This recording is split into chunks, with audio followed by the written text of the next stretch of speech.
So let's meet on the top of the mat. Maybe 2 feet from the actual top because you need some room for your hands. And we'll bring the hands to prayer. Just start to breathe.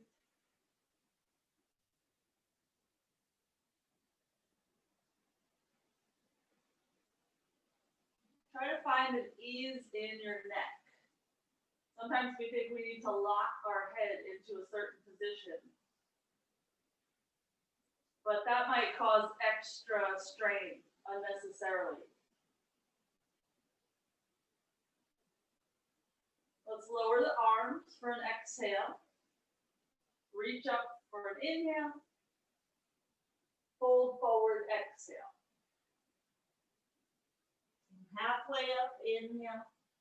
Let's just go to downward dog for the exhale. Rock forward to plank for an inhale. Downward dog again for the exhale. Just 2 more times back and forth. See if you can keep your legs really straight so that it feels like your heels are always reaching either back or down. We'll meet in downward dog after that last one.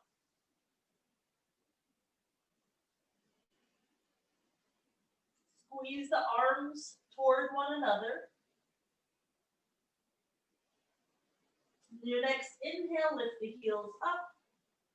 Bend the knees for an exhale. Look forward, step or jump. Inhale when you get there. Fold, exhale. Come through a squat and have a seat. Lift the legs so the shins are parallel to the floor. We'll reach our fingers forward so it feels like we're getting a little bit more compact. And we'll try to squeeze the knees toward one another. Okay, return to your feet, however you can do that. And let's come all the way to stand. Push down to reach up. Inhale. Fold forward, but straight legs for the exhale. Halfway up, inhale. Step or jump, chaturanga, exhale. Upward facing, inhale. Downward facing, exhale. Let's lower onto the forearms. So it's down dog B, elbows behind wrists. We'll have to walk our feet quite a bit to turn this into forearm plank. So start to walk your feet back and let your hips come down. And walk your feet in to let your butt lift up. Do this a few times back and forth. See if you can do this without letting your hands move at all. They don't migrate toward one another. And maybe as you approach the last round, you can get your feet a little closer to your elbows than you started.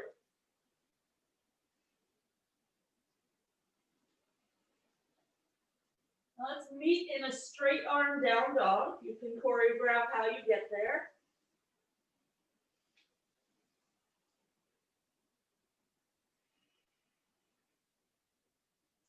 Next, inhale, lift the heels.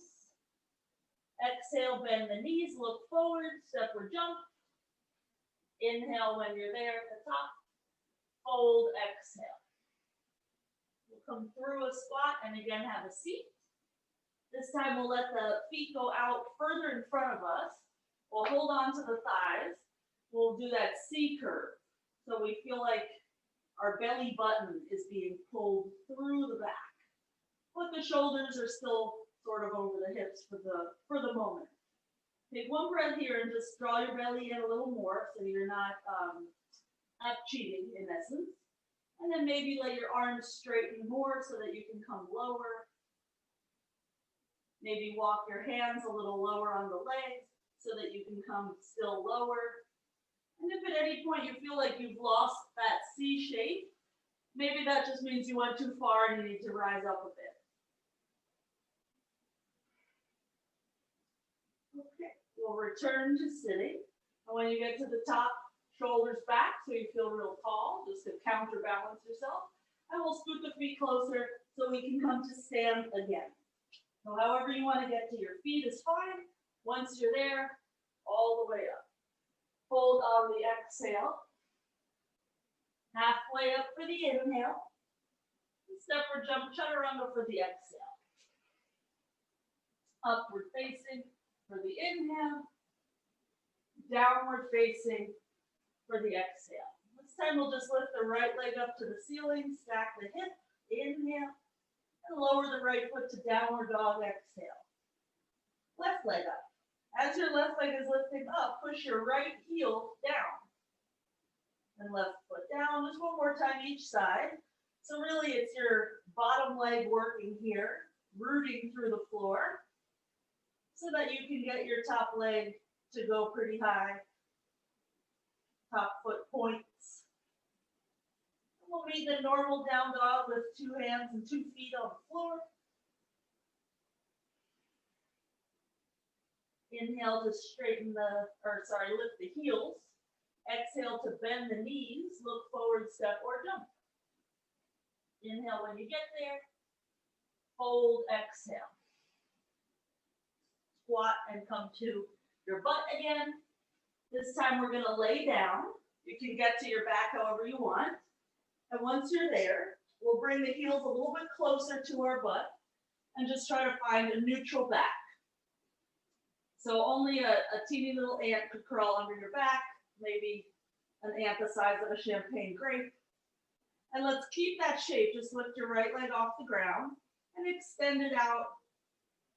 Point the toes and bring it in again so the knee is over the hip and lower the foot.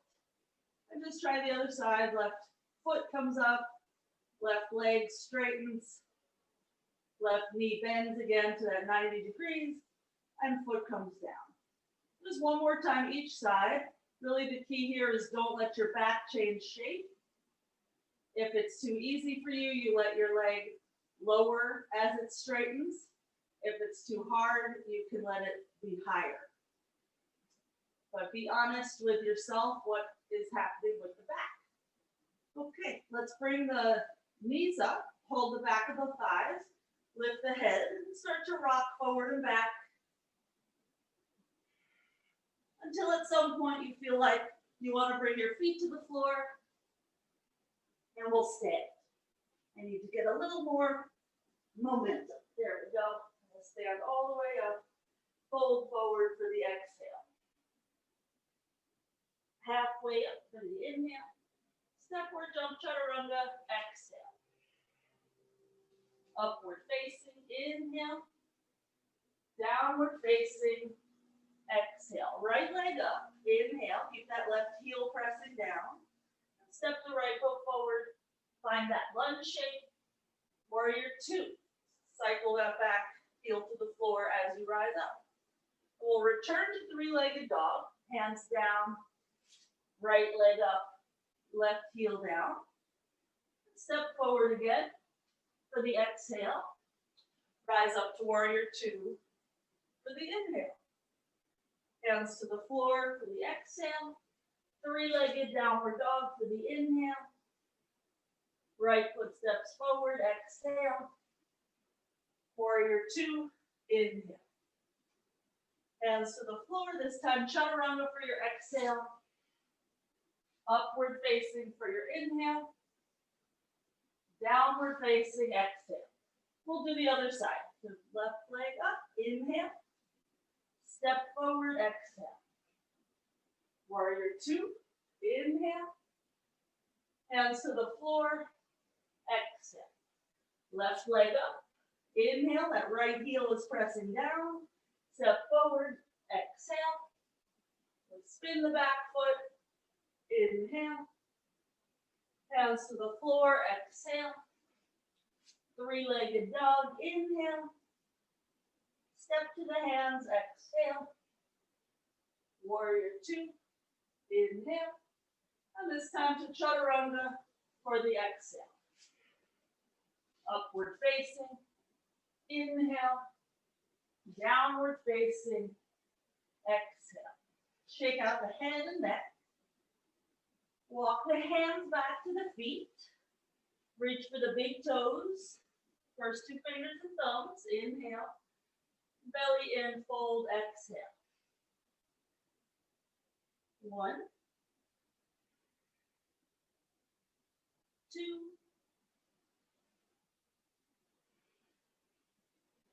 3,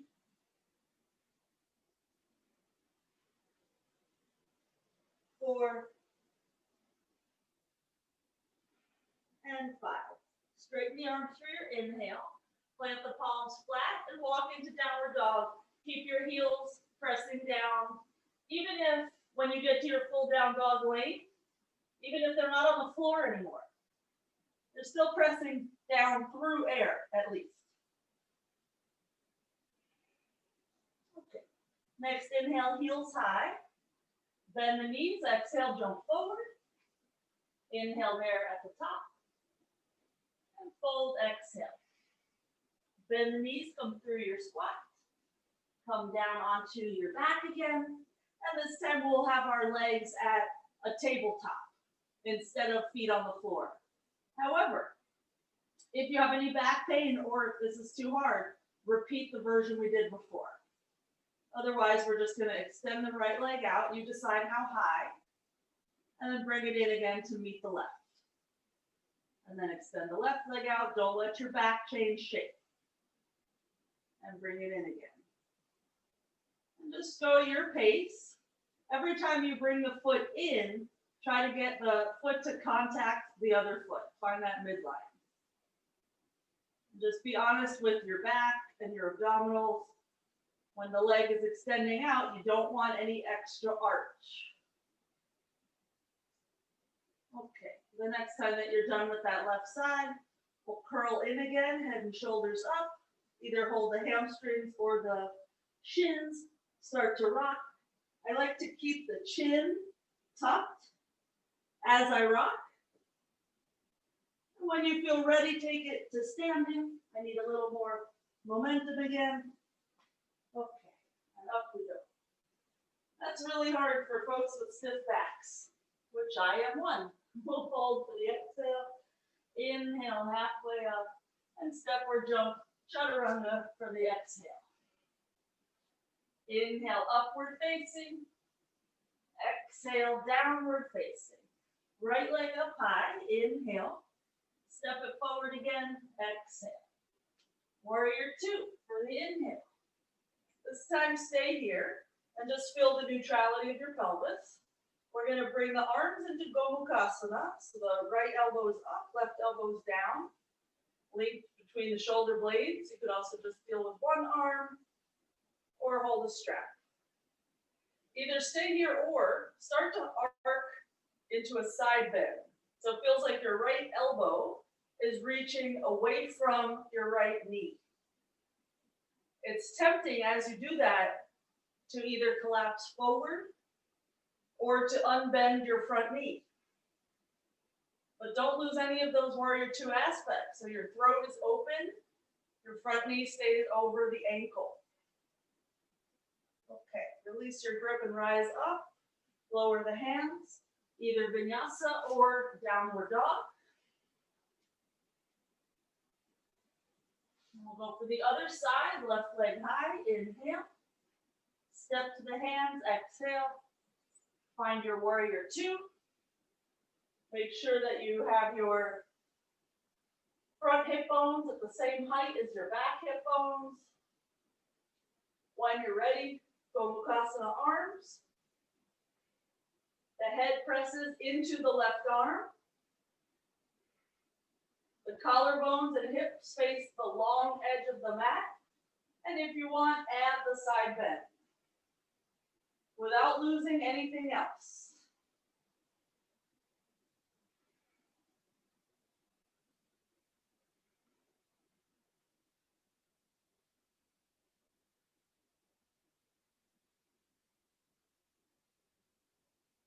Okay, we'll rise up, release your grip. Hands to the floor, vinyasa.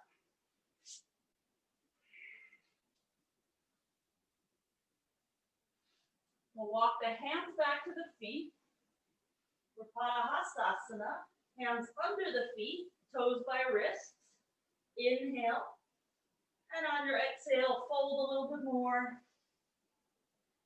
Practice relaxing your neck here. Even if you're getting your head sort of between your shins, it still doesn't have to be a super tense situation. Draw your belly in more and maybe use your arms and your upper back muscles more. Let your head go for the ride.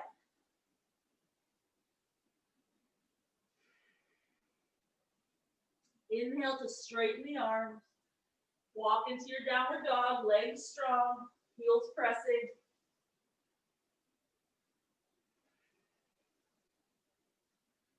Once in down dog, heels up high for an inhale. This just helps us jump more. Exhale to bend the knees so you're like a spring. And jump feet toward hands. Inhale there. Fold, exhale. Come through your squat. And we'll meet again in this modified Galavasana. So our legs are glued together, knees and feet. Let's just scoot the knees to the right so our hands could go to the left. Just a little minor twist. Still breathing, however. And then head over to the other side. So you're just kind of skirting midline so that the hands could be on one side and the knees on the other.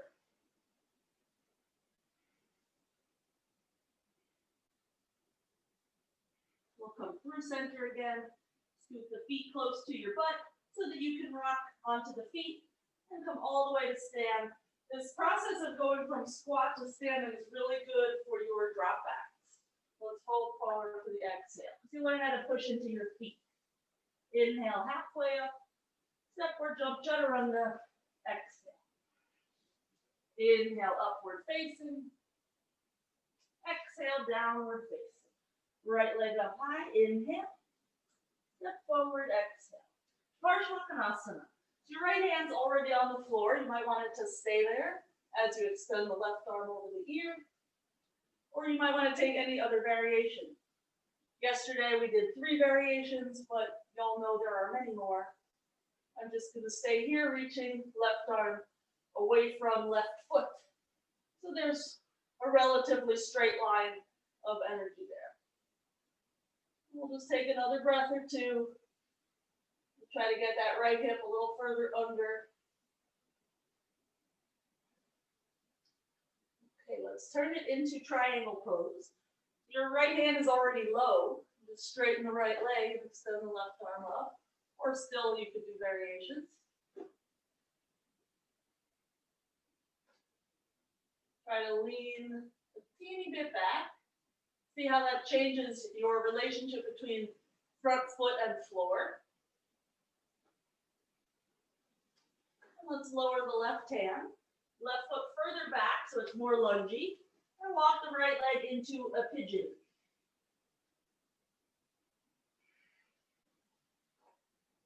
Use the hands to adjust yourself so that you're still square. We are not rocking to that right hip unless we're doing some transition where we have to swing the back leg around. You could be downward or upward facing. I'm just kind of in the middle. Just thinking about the hip. Take 2 more breaths here.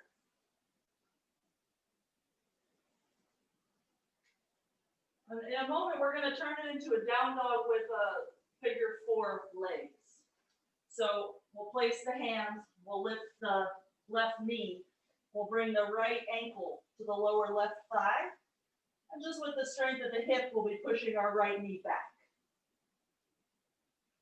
And as you feel comfortable, walk your hands back towards your left foot, bend the left knee so it becomes flying pigeon at the back of your mat, with your chest pretty close to your shin bone. You can have your hands stay on the floor. They can be in prayer. They can reach forward, whatever. Let's walk into our figure 4 downward dog again. And just release that right foot down. Left leg up high. Inhale. Step to the hands. Exhale. Kapotasana, so the back heel comes down, and we reach the right arm over the ear, or whatever version you did. If you feel stuck in your right shoulder and it's hard to get your pinky finger angling toward the floor, bring your right arm forward, like in front of your chest, so you can see it. The rotation is much easier there. And then as you can, again, extend it over the ear.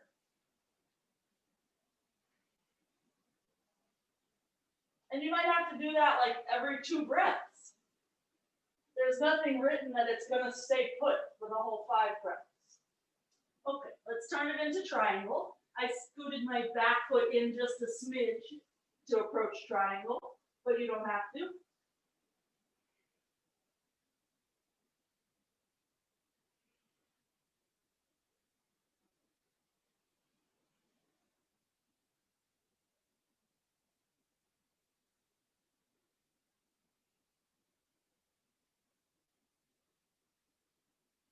Okay, let's lower the right hand. Bring the right foot back to your lunge and find pigeon. Walk the left foot to the right. We're just doing these as preps for Lotus and half Lotus, and they feel good. And you'll notice if you go traveling and you skip pigeons for a while, everything hurts, including the back starts to hurt. It's all connected. Okay, we'll take it to our figure 4. So down dog with that left ankle on the lower right thigh.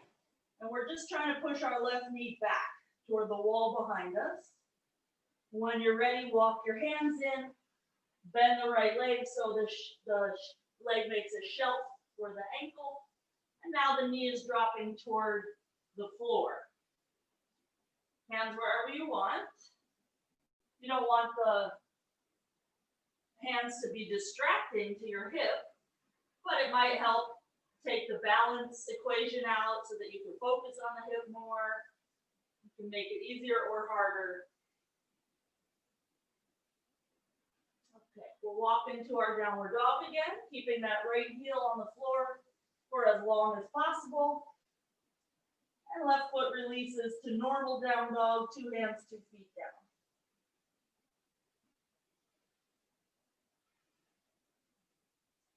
Okay, heels up high, inhale. Bend the knees, let's jump through and have a seat. Whatever that looks like. We're just gonna lift the feet and pull with the hands on the feet, pull the knees in toward the chest.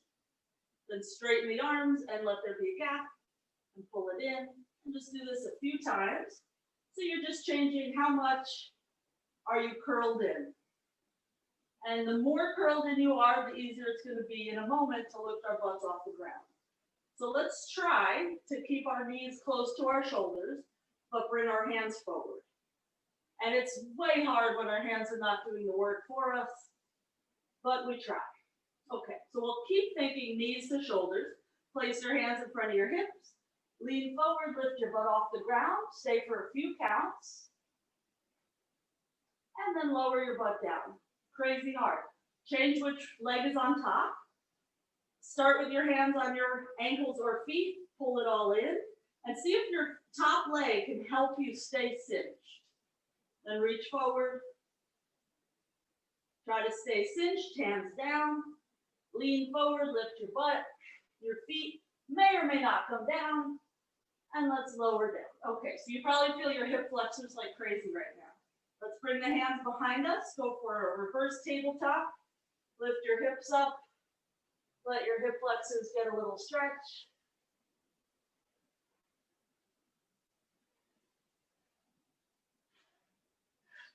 Okay, butt down.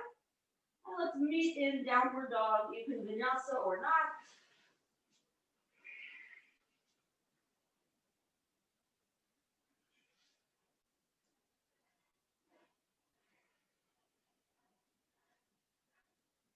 Okay, again, we'll jump through and have a seat. If jumping through is tough for you, do it in a 2-part way. That would be that you cross your ankles right at the spot where you're about to come through your hands. So right now my ankles are crossed and the edges of the feet are on the floor. Shoulders will stay forward, walk your hands back. Keep leaning forward as you extend your legs out. So it just takes an extra moment. Let's baby cradle that right leg. Either elbow to arm or hands on the ankle. I'm just move it back and forth a little bit.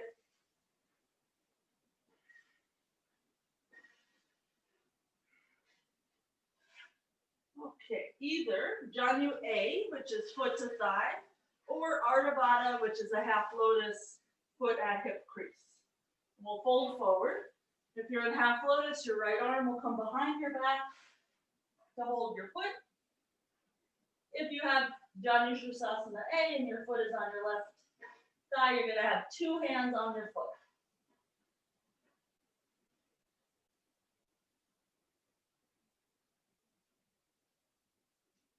Okay, let's rise up. If you're in half lotus, turn it into full lotus. Otherwise, just cross your legs. And we'll do that same little thing where we hug in, but this time we'll try to get our elbows and knees to connect so that we can interlace our fingers, so that it's just a little more compact. And it feels quite easy to stay there because you're basically wrapped up in your arms. Of course, we'll make it harder in a sec. We'll try to keep our knees there, but we'll reach forward. Not as easy. Taking a lot of hip flexor strength to keep your knees up. Let's bring the hands down, lean forward, lift your butt. Depending on your lotus, your feet may or may not come down. And then lower the butt and release your legs. We'll just do side two. Left leg comes into baby cradle. And if you feel like you're leaning back and slouching, just bring your left hand behind you. And you can help yourself sit upright. You could also have your butt on a towel. That will help.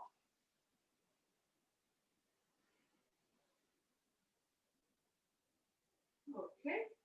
Decide Janu Shasana A or Ardha Baddha Padma. And we fold forward over a straight right leg. And that right foot is flexed. The calf muscle is pushing down into the floor. And we're trying to reach our armpits toward our right ankle, but equally left side and right side. So there is a little twist here.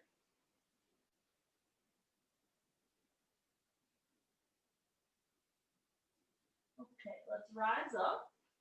Bring your legs to cross and hug it in. And this will feel different than the other side. Ooh la la. It's so fun to do things that you're not used to doing on the other side. Okay, keep your knees where they are as best you can and reach forward. We will do a bunch of back bends to stretch out our hip flexors, but for now we're working them pretty hard. Hands under the, sort of under the thighs, where the thighs would be, and we'll lift our butt. Good, lower your butt, release your legs, and vinyasa or meet us in downward dog.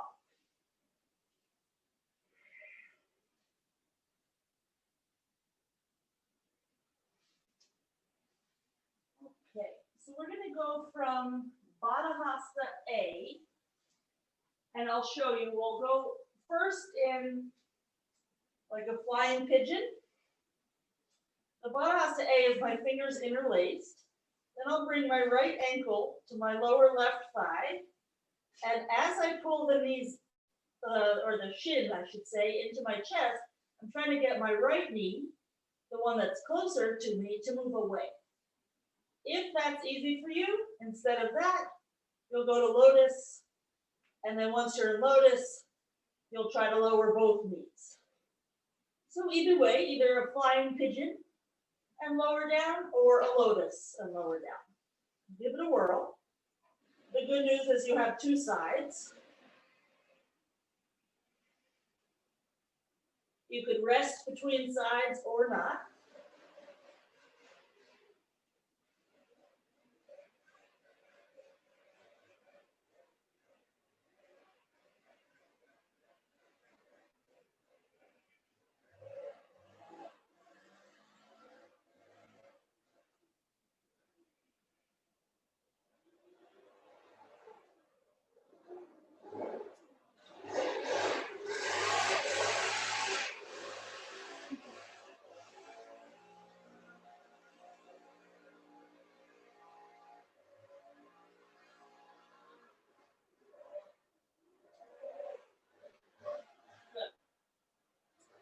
think of all that rounding we did earlier.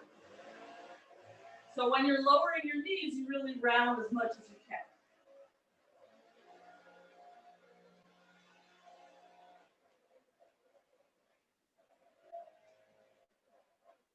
Okay. When you're done with both sides, let's meet in downward dog.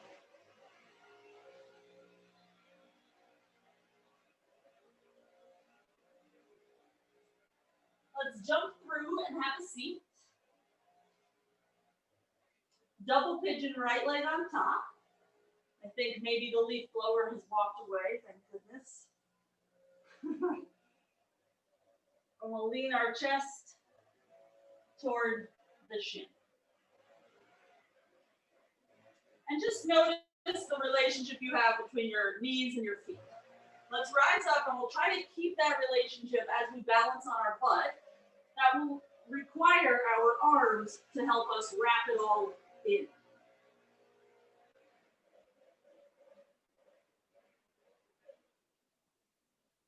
Okay, release. Try the other side. Double pigeon.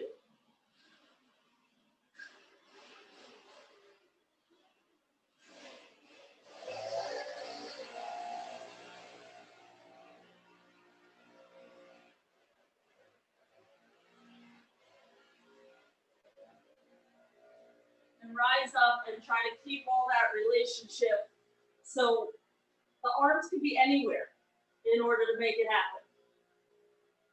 I'm finding that one side it's easy to get my elbows around, the other side not so much. It's okay, whatever it is. Okay, let's undo the feet, soles of the feet together for Backbends, chest up. And notice your knees drop down as you open up your feet like a book, and we'll start to reach the chest forward.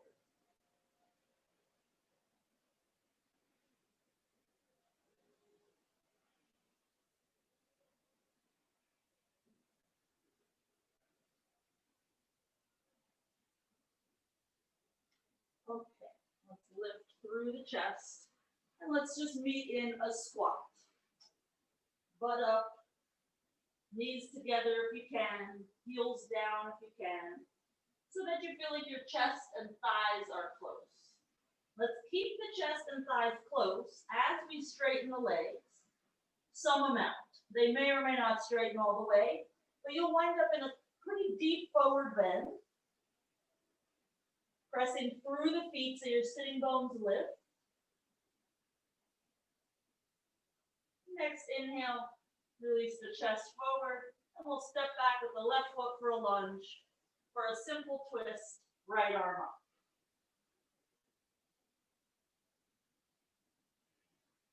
Let's turn this into a variation on side plank.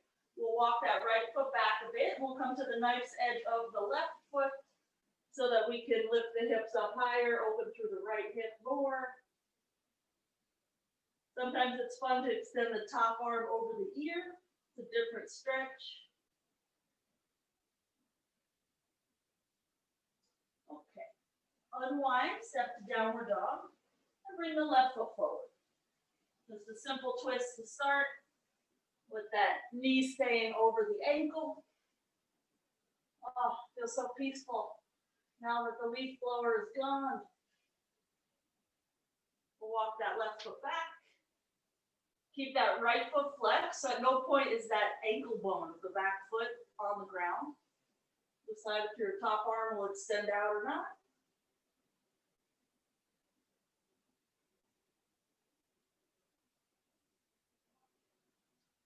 Okay, and lower the hand, step back. Downward dog.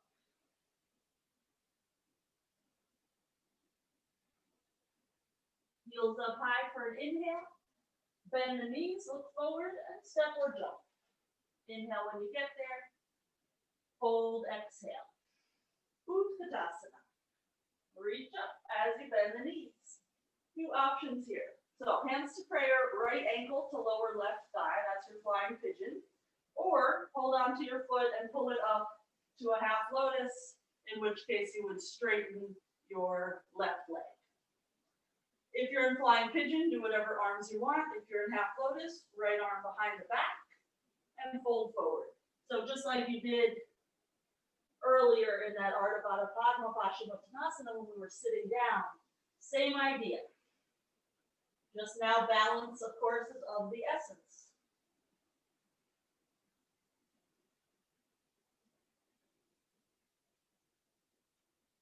Okay, so we'll all somehow come halfway up and we'll put our palms down. If you're in half lotus, you'll just keep it as you jump your left foot back. Otherwise, you'll potentially have to go to down dog first and then find your flying pigeon again to let your right knee move back. Just take one more breath. And lower the right foot so life is normal again in downward dog. And then we'll come forward to do the other side, heels up, bend the knees for coil effect, spring forward, and make your way to Utkatasana so that you can set up for your hip stretch that's appropriate for you. Flying pigeon is lovely. It never gets old. I could do this every day and still feel good. The half lotus thing is kind of fun because then you have to work on pointing your knee down as opposed to out in front somewhere. Very different feeling through the hip flexors.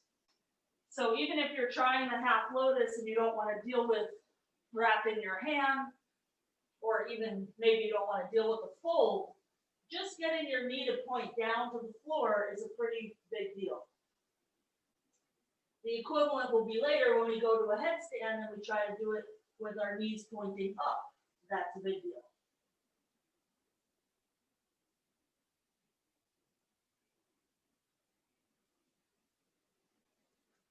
Okay, we'll come halfway up and make your way to downward dog, either with a half lotus or with a figure four. That right heel pressing toward the ground, because the right leg is super straight. And release the left foot, normal downward dog.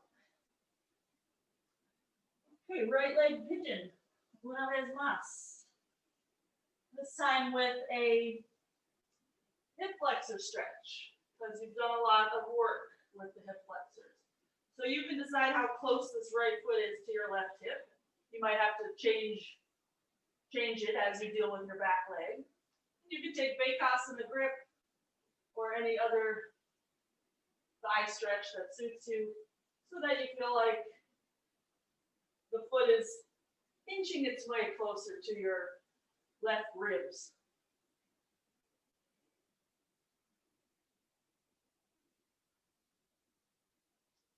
Good. Let's let that go. Step to downward dog and just change sides.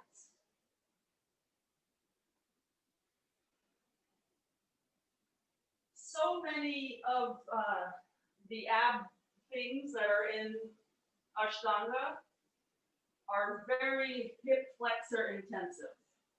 Like if you think of your Galavasana or your jump throughs or jump backs, your Utpluthihs, all of that. So we just counter it a little bit with something like this.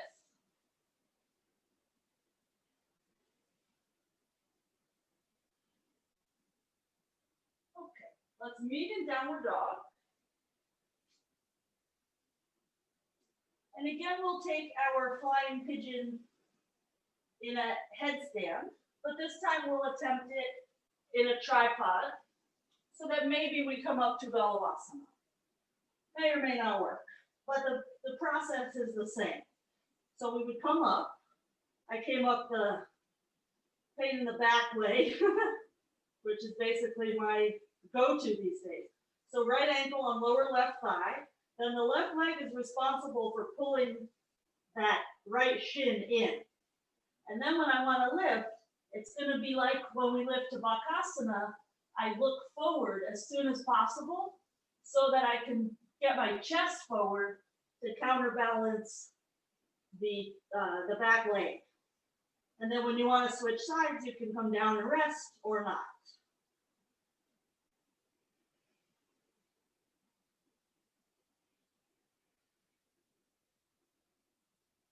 The hips have to stay pretty high, especially if you are going to come into the arm balance.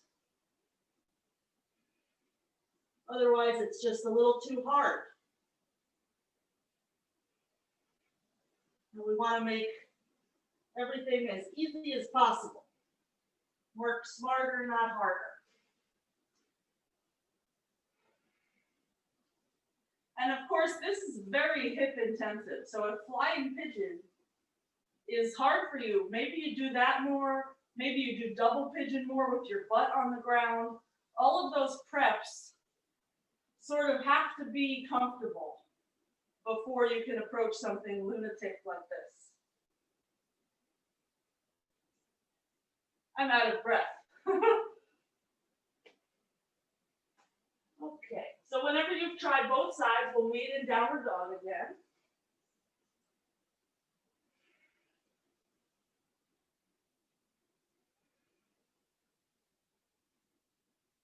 Let's jump through and have a seat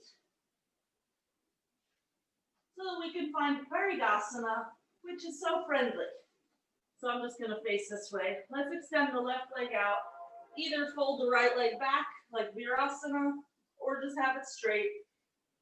Twist to face the right leg, reach the right arm up, and side bend.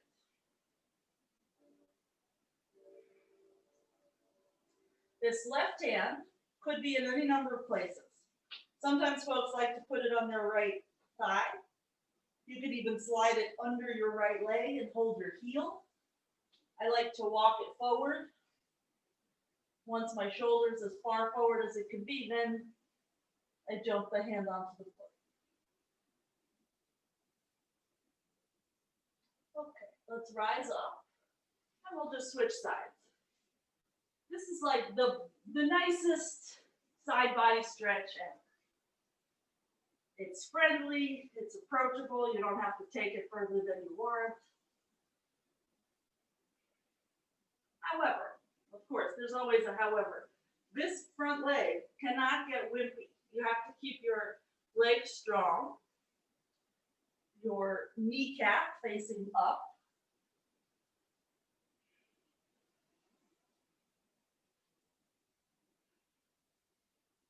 Remember in your Galavasana arms, how you were opening your throat by moving your head slightly back?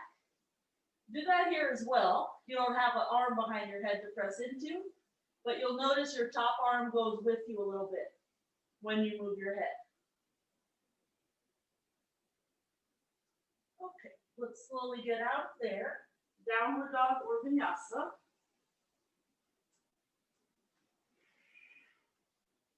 And we're just going to take a Backbends A, where we attempt Lotus, but it doesn't have to be, because I know not all of you are Lotus fans. I'm just going to show you what we're going to try to do with the knees.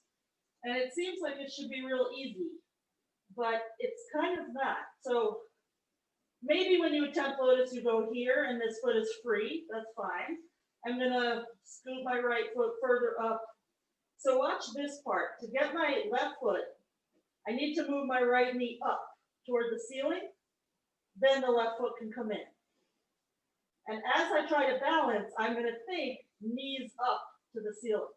What I want to do emotionally is something like this. But instead, we're going to try to go a little straighter. So just give it a whirl, see what happens. You might want to put a wall behind you because the process of getting your knees to point up is a little sticky in the brain. And your hip flexors have to open to make that happen. So even if you can't do Lotus, just cross your legs however you want, but attempt to get the knees to point up.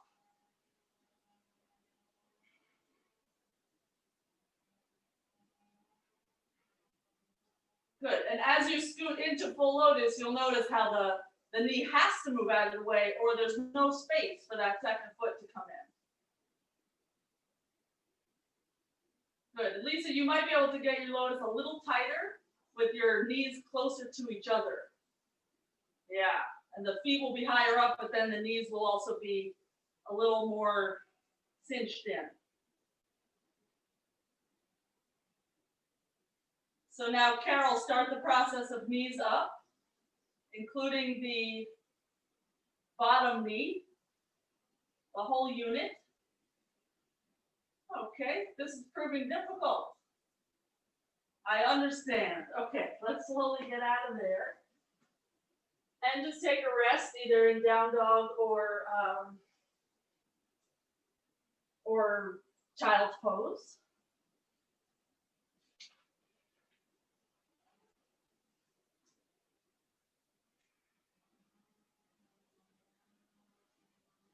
Okay, so I'm amending my little list. I checked in with my list. So we're going to attempt to move our legs in Pincha virasana.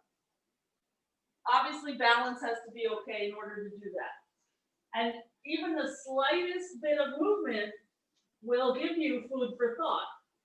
So maybe I just tap my toes to my knee. Maybe I start the process of bending the legs. Maybe I take it to lotus. You decide. Lotus with the knees up if you're doing that. It's the same as you did with headstand, but of course, it's a new world of Pincha.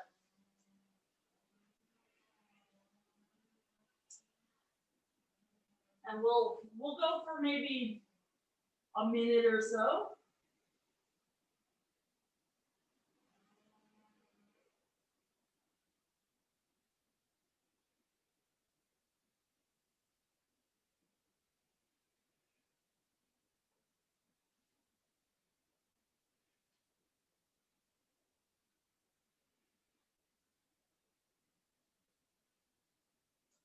Instead of thinking full pincha, think a little more sthanuasana, so you're not going to be quite so back bending. Try it one more time. Look between your elbows. Miss Carol Bloom, try it one more time. You might have to roll up your sleeves. If I have long sleeves on, I cannot do pincha. There's too much movement. It's a lot of logistics.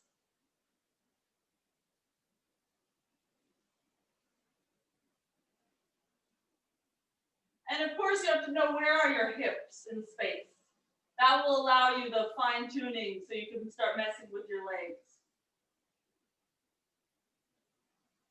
Okay. Good, so that's very fun. Let's come on to our butts for a moment.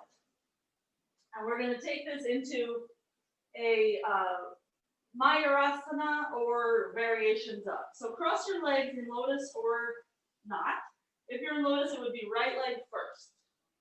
Half lotus would be right leg in and left foot under the knee. So cross your legs somehow, and you're going to then come down onto your elbows. And as you can, think of a string pulling your chest up so that you can start to walk your hands in toward your feet and let your head drop back. Then your hands can grab your feet and help give you a little extra support. And it's now a string pulling our chest up to the ceiling so that we feel like the expanse goes from basically from the chin to the belly button. Let's unravel the legs and either extend them out on the mat or lift them up about 45 degrees, have your hands in an extended prayer. This usually comes very later on in the series. Let's release, tuck the chin. I usually put my hands on my thighs to release from there. And we'll just rock and roll a little bit side to side. That's a really excellent back bend chest opener. Obviously, it requires hips to be open. Okay, let's rock and roll until we can sit up. And vinyasa or downward dog.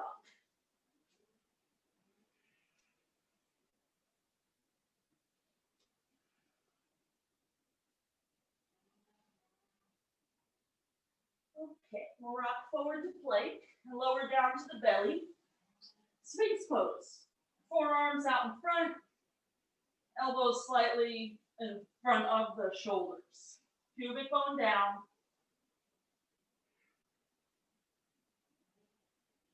Let's bring one arm in front so that we can reach the other arm back. Hold the foot. You did this earlier. This Backbends grip. You did it from your pigeon. Now this would be officially Kapotasana. Push your front arm down more so your chest rises. And make sure your pubic bone is heavy. Knees in. Okay, release and go for the other side.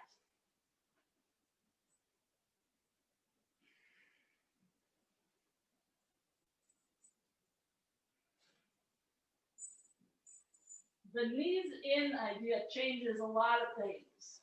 And I caught a reflection in a glass door the other day of my knees being super wide. So I started to squeeze them in, and all of a sudden, hamstrings are working harder, chest is opening more. Okay, release the grip. Hands under the shoulders. Find your upward facing dog for an inhale. And downward dog for an exhale. Shake out the head and neck. Let's turn this into Anahatasana with our elbows bent. So we'll lower to the knees, walk the hands forward, drop the armpits and chest, but have the forearms vertical. Either palms together in prayer or have your fingertips touch, but a bend at your wrists, so your wrists are more in line with your elbows. Pretty wild for the shoulders.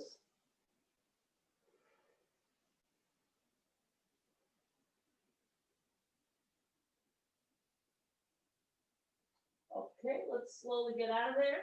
And we'll meet in down dog B on the forearms.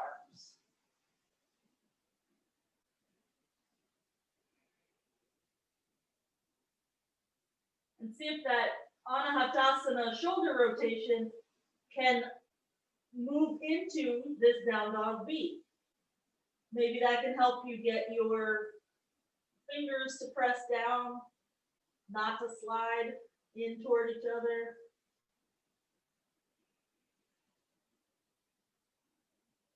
Okay, let's straighten the arms. We'll bring our right foot forward to the hands. Lower the left knee down. And just bring the hands up to that right knee. Let's interlace the fingers with the hands behind the head, kind of low on the head, base of skull. Elbows in and press the head back. Get the elbows to point up to the ceiling. Get the hips to drop closer to the floor.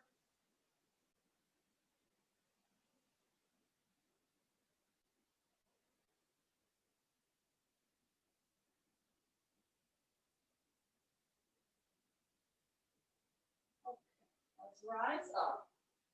We'll scoop this front leg back a little bit and attempt, and this is not, if you have knee issues, this is not going to be for you. We're going to attempt to bring that back leg in so that we're more in what we would call knight's pose. If we had a wall behind us, we've done this millions of times with the wall behind you. You would have your butt and your back against the wall. Just quite different arm strength requirement since we don't have a wall. And Carol, try to bring your shoulders back a little more. Okay, and let's get out of there. And just change sides for your Anjaneyasana, left leg forward.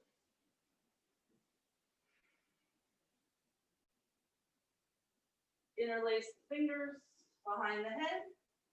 And if you do this with your elbows moving apart from each other, there's going to be a moment where the shoulders just won't participate anymore. So let's make it feel more like a Kapotasana position. Bring your elbows in so you can see it with the periphery of your vision. Plug the arms into the socket. And as you press your head back, your shoulders will go with you. The elbows will point up. You'll drop your hips lower, and it feels like the right hip flexors are being stretched quite a lot.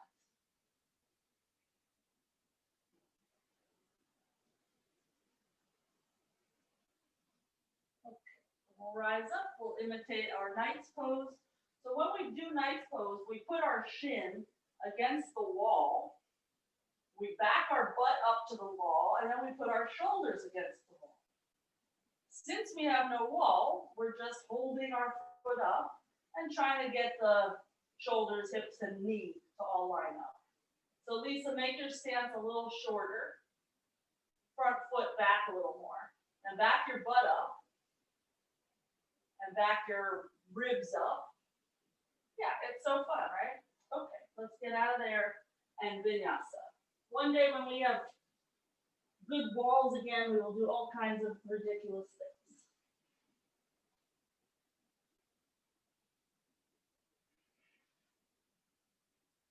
Okay. Let's rock forward to plank, lower down to the belly for Galavasana C.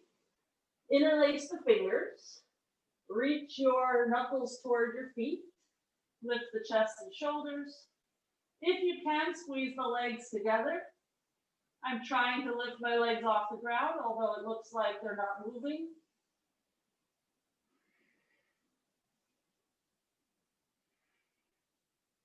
And you'll notice the more you push your pubic bone down, the easier it is to get everything else up. Okay, let's lower that down, release the grip. Inhale to upward facing. Exhale, downward facing. Let's jump onto the shins for virasana. And if this is not appropriate for your knees or your ankles, repeat anjane, like we did before with one leg first, or one leg front. And then you'll still get hip flexor stretches. So as you're approaching virasana, you can come to Supta, virasana.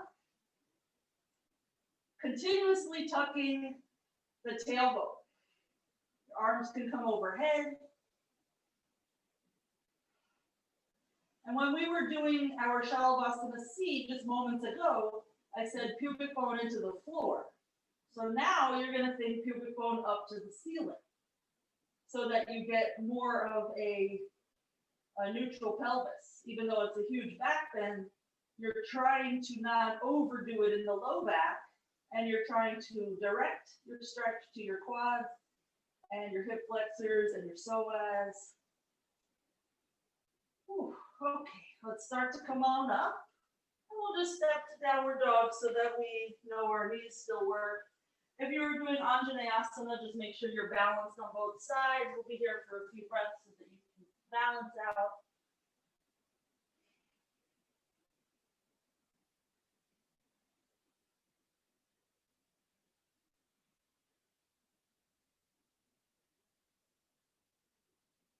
Okay, let's come to hands and knees. Pad up your knees if you have a kind of lesser than mat, or if you have any knee sensitivity. Before I got this particular mat, I would like triple fold it for my knees. Okay, we'll extend the right leg back, lift it up. We'll bend the knee, and just a few times, we're gonna try to touch the ceiling with the toes, and then let the knee come down a little bit, just so that you feel your right glutes and hamstring work to try to lift the leg.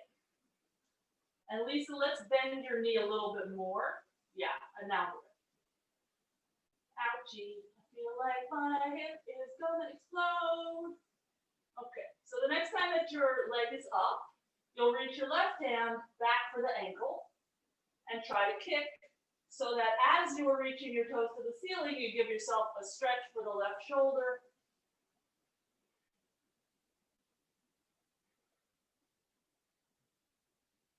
If you really want to test your balance a little bit, lean a teeny bit more forward and get your left toes to come up toward your right knee. Woo! Woo! There's a lot of swerving going on my mat, but you'll notice how your right hand starts working. Okay, let's let that go. Let's take a rest in downward dog before we do the other side.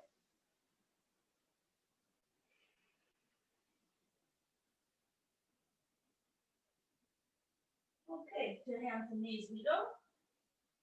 And we'll lift the left leg with this 90-degree bend in the knee. We'll just try to lift the toes up toward the ceiling and then let it come down a bit.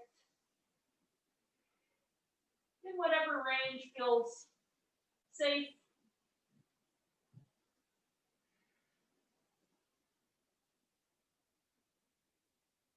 And we'll no doubt feel this later. I walk a lot every day, but I don't walk hills, so there are definitely deficiencies in my strength. Okay, the next time that your leg is high, right arm back, start to kick. And you can stay there with your right foot, helping to keep the balance, or concentrate more on your left hand, the fingers, and try to get your right toes to touch your left knee. Also, the more you kick, the easier it is. But it's still dang hard.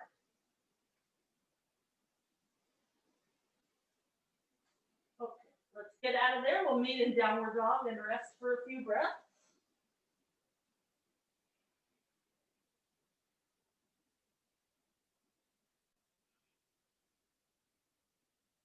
Let's come on to our shins again. If you're not doing virasanas, maybe do either more anjanes or go for Backbends type of things. Kapotasanas. This time, those of you in virasana, we're going to try to do Urdhva Mula. So we'll come onto the elbows. We'll lift the hips up, walk our hands to our heels, and bring the crown of the head down. Once you have the crown of your head down and your shins pushing into the floor, you can take hold of opposite elbows and try to bring your forearms down overhead where you can see them. Notice how much your legs are working to keep your hips up. This is a really good prep for Laghu vajrasana. Let's place the palms on the mat near the ears and lower gently down to Supta virasana. So we just untuck the head and lower the rest of the way. All of a sudden, this is the easier version. And then we can come up, use your hands as much as you can, and step back, downward dog.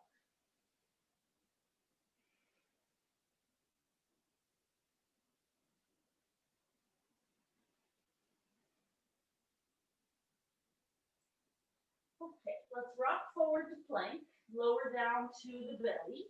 We'll start in Sphinx pose again. This time we'll bring the right arm under the left, left over the right for our shoulder stretch where we line up our arms and we drop our head toward the floor.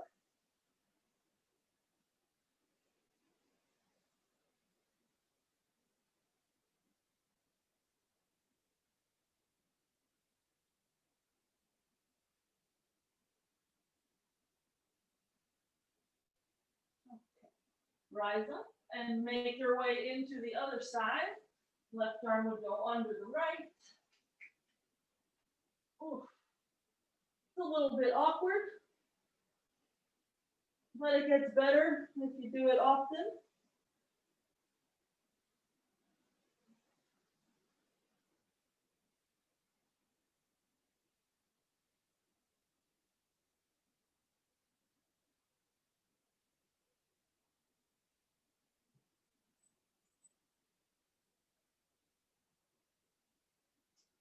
Okay, and let's get out of there. Hands under the shoulders. Inhale for upward facing. Exhale, downward facing. Let's walk hands back to feet. Just bend the knees, drop your head, hang for a moment. Maybe keep your arms dangling, or maybe start to poke your fingers around in your belly to help you stretch out the back a bit. And we'll roll ourselves up to eventually standing. Okay, so you can be anywhere on your mat. I'm just going to step the right foot forward a little bit. We're going to reach both hands for the left ankle. And if you cannot reach with both hands, just go with your left hand and let your right arm reach either up or forward. Once you have your grip, you're going to start to kick. And bring your left heel as far away from your butt as you can. You should be getting a little bit tired in that left thigh right now. Let the chest open. We're going to turn this into Ardha Chandra Utpluthih. So keep the grip with your left hand, keep kicking, lower your right fingers to the floor, and open your hips up to the left side.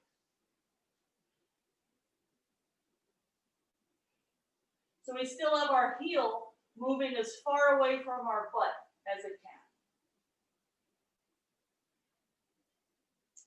Okay, release the grip, lower the foot, dangle for a moment, belly in to counterbalance you. And either arms dangling or fingers or knuckles poking around in your guts, start to roll up to stand. So that we can do the other side. Either right hand for right ankle or both hands to right ankle. I like to interlace the fingers pretty high up toward the webbing because then it makes everything else easier. I don't have to think about losing the grip. I can just think about kicking. Roll the shoulders back so that when you kick, you get that chest opening. In a lot of ways, this is harder than a vajrasana.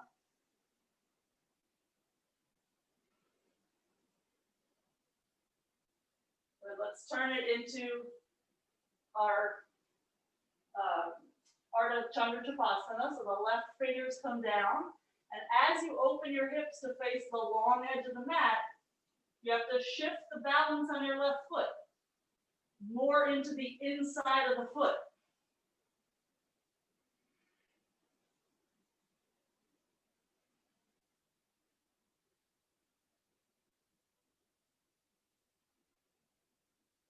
Okay, let's let that go.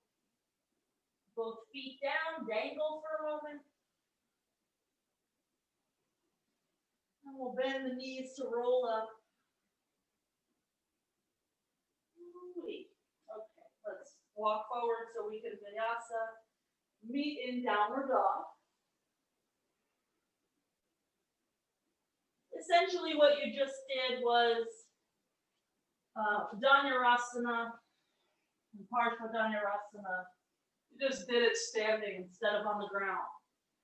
So let's do it on the ground. It might be a little easier, but maybe not.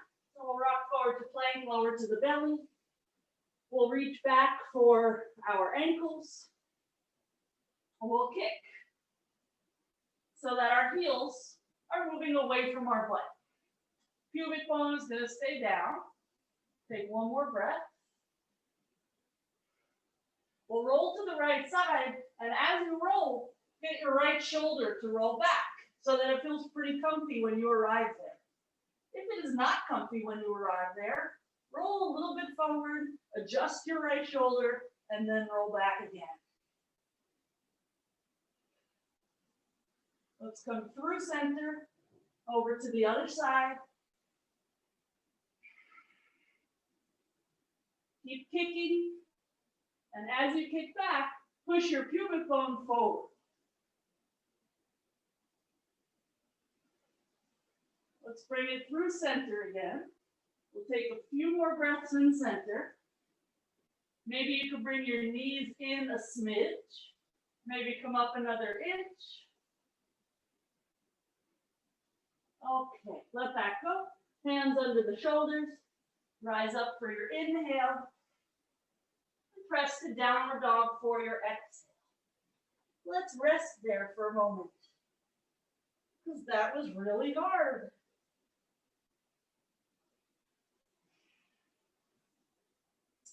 So feel free to repeat any of that. It never gets old. You will never be a master who doesn't need repeating. None of us ever will be. Let's rock to our shins again. And if you're not doing virasana things, repeat. One of the beauties of Ashtanga is that we do repeat.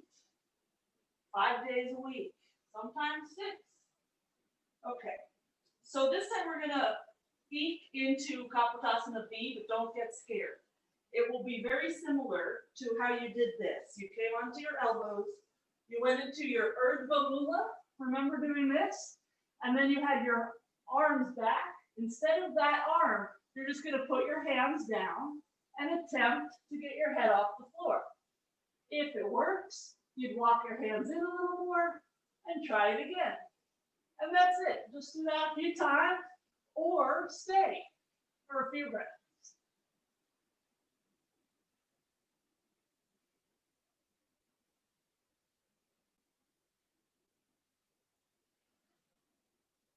I was trying to get my arms straight, but they were nowhere near straight. So of course you didn't know that I was even trying, but I was trying. If I had a deeper back bend or more open shoulders, they might have gone straighter, or more open quads. We kind of approach it from all angles. Good. So somehow safely exit your pose, and we'll meet in a downward dog. Be very slow on your exit because you were slow on your entry.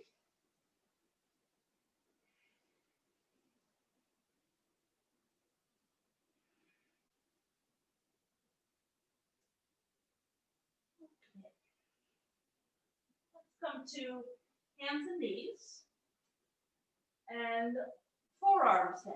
And before we do anything crazy, we're just going to curl the toes, extend the right leg back, and point the right toes. So we're almost in tabletop, but we're on our forearms, and we're practicing getting the right leg straight. Let's just lower the right toes toward the floor back there somewhere, and then lift it up again just as high as it'll go. Just do this a few times and see if you can do this with some awareness of what your lowest ribs and your back are doing. When your leg is reaching up toward the ceiling, you're entering a bigger back bend. But you have to be aware of how much it bends and where and the pace, all of that. Let's change legs, right knee down, left leg back. Because in a few moments, we'll be coming into Pigeon virasana. And it will enter us into back bend once we're in the air. But we don't want to put all of the bend into one portion of the back. And we don't want it to be too much or too little. We really just need awareness of all of the parts. Where is your toe? Where is your hip? Where are your ribs? Shoulders, hands, gaze. And everybody's going to be a little different because if your legs are longer, you'll have a different position than if someone's legs are shorter, etc. Okay, let's bring the knees down again. I need to wipe some sweat off my hands. Okay, let's enter Pigeon. So if you do have excess sweat going on, your hands will be less likely to stay gripped. So that is something to contend with. When you're ready, we're just going to enter it nice and slow. One leg is going to reach up real high, and the other leg, I'll just glue my toes to my inner knee, and I'll attempt to slide the toes up the inseam until the legs get straight. Just give it a try. Minimal effort. Really, the thing that makes this fun and that makes this yoga is that you are paying attention to all the little bits. So when you're reaching with that top leg, how does the bottom leg respond? That will decide if you balance or not. Keep reaching up, up, up, up, straighter in the legs once you're at the top, like you want to touch the ceiling. Good, that was pretty good.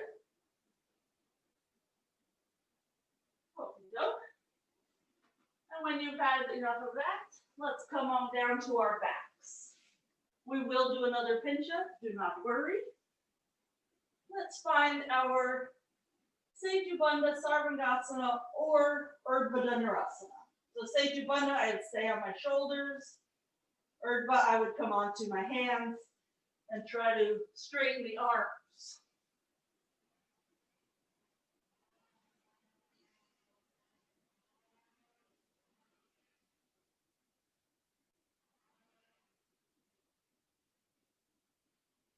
Let's all think of squeezing the knees just 1 inch in. Come on down. Rest for a moment. That squeezing the knees 1 inch in just makes our hip flexors stretch a little bit more. Sometimes it's not even a visible, perceptible thing, but you'll feel it. Let's lift up again. 5 breaths.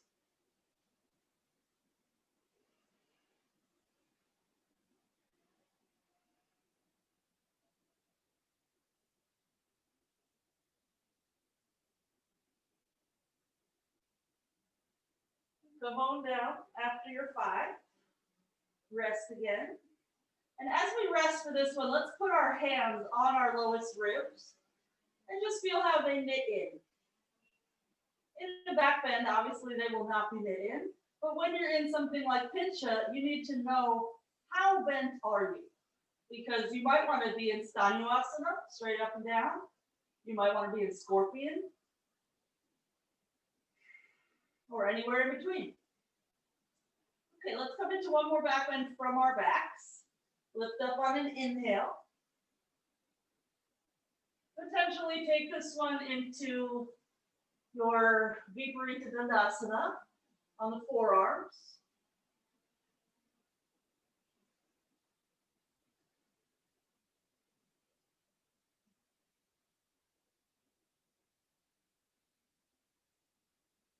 And somehow exit. Rest for a moment.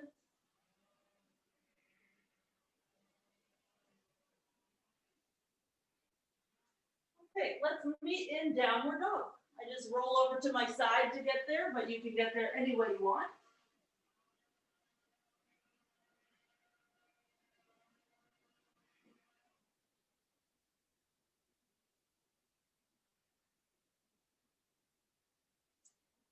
All right, let's come to hands and knees again. Let's come to forearms and knees again. We'll place the knees together just to help us with balance and extend one leg back, just like you did before, straight as could be. This time, just bring your knee in toward your tricep. Same arm, same leg. So your back will round as you make that connection. Extend your leg back again. And bring it in. And extend it back. Just 2 more on this side. So you're working your obliques a bit.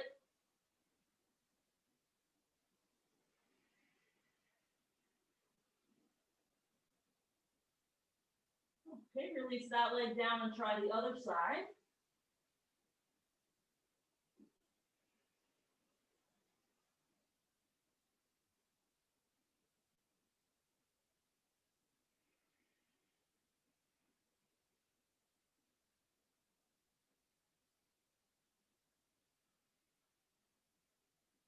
You're working your hip flexors again, of course, and we will stretch that out in just a moment. Okay, we'll bring our knee down, and we'll come to stand on the shins. We'll go for Laghu vajrasana. Hands either just stay on your hips, and or you could reach forward even and just practice leaning back a bit. Your feet will catch you. As you feel more comfortable, hands come to your ankles. You come back further, possibly all the way to the crown of your head. It'll feel much like your Urdhva Mula, Supta virasana from earlier. And getting up is a big push. Push through the feet, push through the arms. Good. And let's take a little rest after you've tried that for somewhere between 5 and 10 breaths. Just rest kneeling or however you want.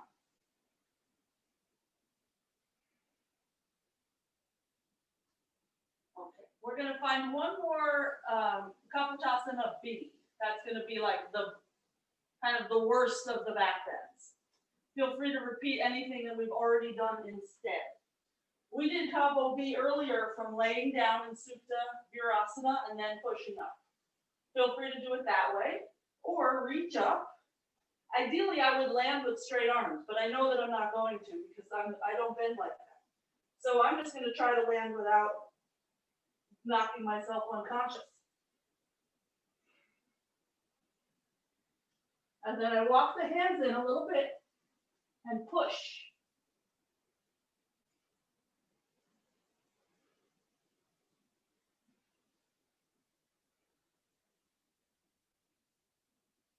And doing it from your knees, especially the way up, is going to feel a lot like Laghu vajrasana. That same, basically, thrust forward of the hip. And Lisa, maybe try it again. You can still enter from there and then practice the getting up part.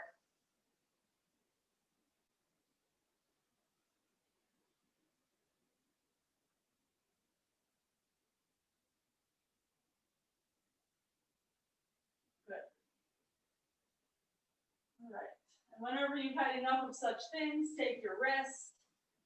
And we're going to do one more pincha and call it a day. I'm going to do one more Kapo B as you guys rest. Feel free to not rest.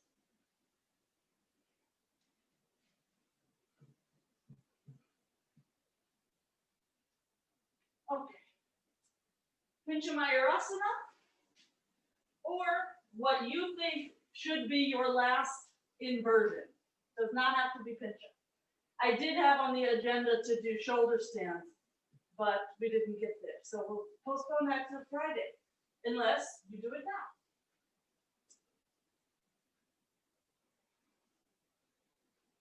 So when you're entering your pincha, you have to know where are your shoulders, where are your hips, and where are your hips in relation to your toes. Carol, go back.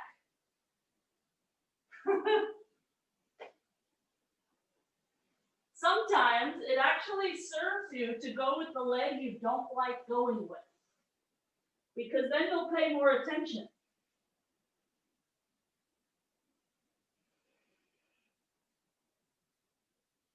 You might not have as much comfort emotionally, but one of the reasons we practice is to kind of get over our need for comfort. So Carol, try one more time. Everyone else has a choice. and we're going to meet sitting in Utpluthih Konasana whenever you feel done. It's just with the legs in like a V shape. Point your toes, Miss Bloom.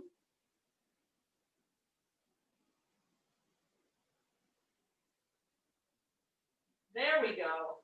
Okay. Now I am satisfied. Okay. So when you get to Utpluthih Konasana, the kneecaps and toes face up to the ceiling. They are not dropping in or out.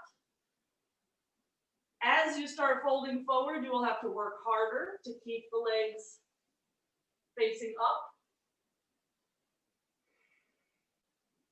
If you reach a point where you go too far forward and you can no longer control the legs, it means it is too far forward. You can make a pillow with your forearms or a block or an ottoman. Since you're home, maybe there's an ottoman handy.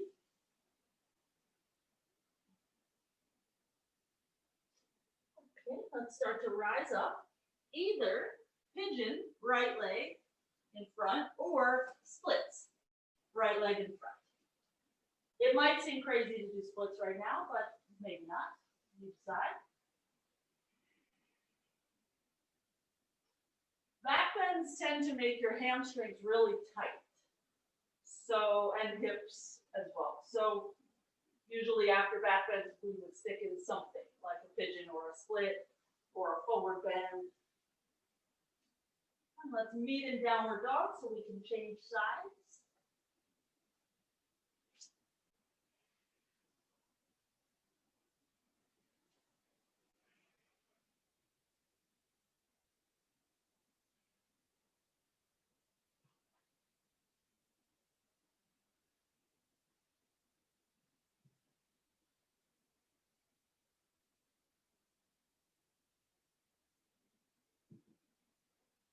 Okay, let's meet in downward dog again.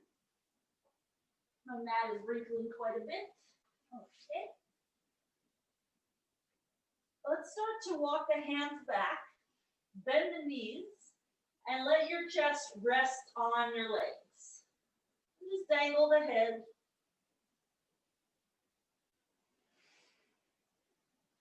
Keep your chest resting on your legs and shift your weight 1 inch forward toward the balls of your feet. Start to lift your butt up higher toward the ceiling. Straighten your legs a little bit.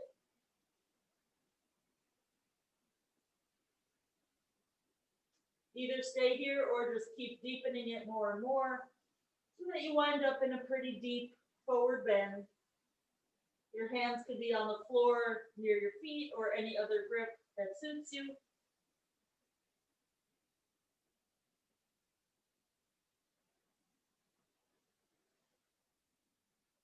And we'll walk into downward dog again so that we can come have a seat.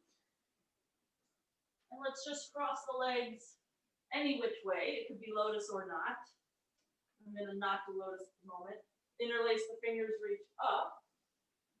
Just side bend. And return to center. And go to the other side without leaning off of both sitting bones. Come through center. So we just are stretching through the side body, stayed anchored. Through center, last time, other side. Okay, let that go. Now either lotus or somehow cross your legs. And remember, much earlier, we hugged our knees in. We'll try to do that again. So we're balancing on the butt for a moment. And we're trying to get our knees a little closer to our shoulders, which is a bit of a forward bend or a lot of a forward bend. And use your hip flexors to keep your knees there, reach forward. And we'll take it to Utpluthih, hands under where the thighs would be, lean forward and lift. We'll stay here for a bit, maybe 30 more seconds. If you're in lotus, your feet are off the ground, no problem. You're just gonna think knees up. If you're not in lotus, it's hard to get your feet off the ground. You're still just gonna think knees up as best you can. Let's stay for 5, 4, 3, 2, and 1. Come on down. Fold forward over your legs. Release your back. And we'll rise up, unravel the legs. Do whatever else you need before Shavasana. And let it go.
Let's use the next minute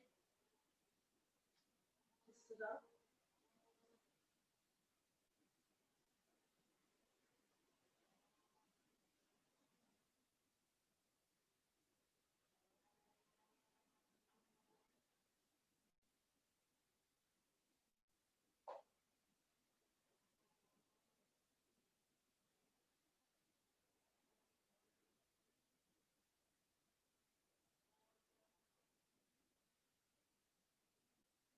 Put one hand on the belly, one hand on the chest. Inhale. Exhale. Let's take the sound of Om.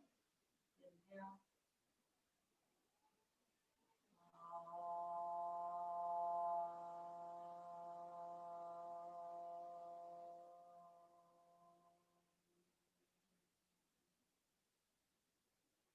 Namaste.